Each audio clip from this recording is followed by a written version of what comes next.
వరుస ఫ్లాప్స్లో ఉన్న south super స్టార్స్లో ఒకరు సూర్య. తెలుగు, తమిళం, కన్నడ, మలయాళం ఇలా అన్ని ఇండస్ట్రీస్లోనూ రజనీకాంత్ తర్వాత అంతటి మార్కెట్ని సొంతం చేసుకున్న మొదటి తమిళ హీరో ఈయన. సరైన హిట్ తగిలితే అన్ని ఇండస్ట్రీస్ షేక్ అవుతాయి. కానీ ఆ హిట్ ఈయన చూసి దాదాపుగా 10 ఏళ్లు దాటింది. గతేడాది ఆయన హీరోగా నటించిన కంగువా చిత్రం భారీ అంచనాల నడుమ విడుదలై బోల్తా కొట్టింది. ఈ సినిమా హిట్ అయ్యుంటే సూర్య కంబ్యాక్ మామూలు రేంజ్లో ఉండేది కాదు. పాపం ఆయన బ్యాడ్ లక్ అనుకోవాలి. ఇకపోతే నిన్న ఈయన హీరోగా నటించిన లేటెస్ట్ చిత్రం రెట్రో గ్రాండ్గా విడుదలైంది. కార్తీక్ సుబ్బరాజు దర్శకత్వంలో తెరకెక్కిన ఈ సినిమాకి ఆడియన్స్ నుంచి డివైడ్ టాక్ వచ్చింది. అయినప్పటికీ విడుదలకు ముందు నుండే ఈ సినిమాకు భారీ క్రేజ్ ఉండటం వల్ల ఓపెనింగ్స్ అన్ని ప్రాంతాల్లో అద్దిరిపోయాయి. ముఖ్యంగా తమిళనాడులో ఈ చిత్రానికి 15 కోట్ల రూపాయలకు పైగా గ్రాస్ వసూళ్లు వచ్చాయట.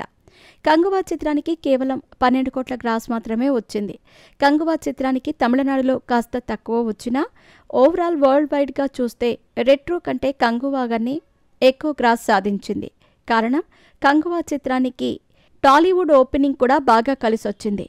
కానీ రెట్రోకి టాలీవుడ్లో అనుకున్నంత ఓపెనింగ్ రాలేదు. ట్రేడ్ పండితులు అందిస్తున్న లెక్కల ప్రకారం ఈ చిత్రానికి మొదటి రోజు 2 తెలుగు రాష్ట్రాలకు కలిపి కేవలం 2.5 కోట్ల రూపాయల గ్రాస్ వసూళ్లు మాత్రమే వచ్చాయి. ఇక కర్ణాటక, రెస్ట్ ఆఫ్ ఇండియా ప్రాంతాల్లో కూడా ఈ సినిమాకు కంగువా కంటే తక్కువ వసూళ్లే వచ్చాయి.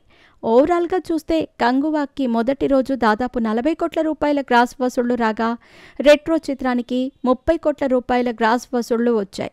ఇది సూర్యకి మంచి ఓపెనింగ్, కానీ బ్రేక్ ఈవెన్కి సరిపడా ఓపెనింగ్ అయితే కాదని చెప్పాలి. బ్రేక్ ఈవెన్ అవ్వాలంటే ఖచ్చితంగా 82 కోట్ల రూపాయల షేర్ వసూళ్లకు రావాలి. అంటే దాదాపుగా 200 కోట్ల రూపాయలన్నమాట.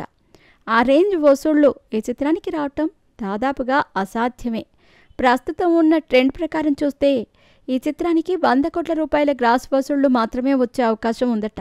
అంటే సూర్య కెరీర్లో ఈ చిత్రం మరో డిజాస్టర్గా నిలవబోతుందా? కనీసం యావరేజ్ అయినా అవుతుందో లేదో చూడాలి.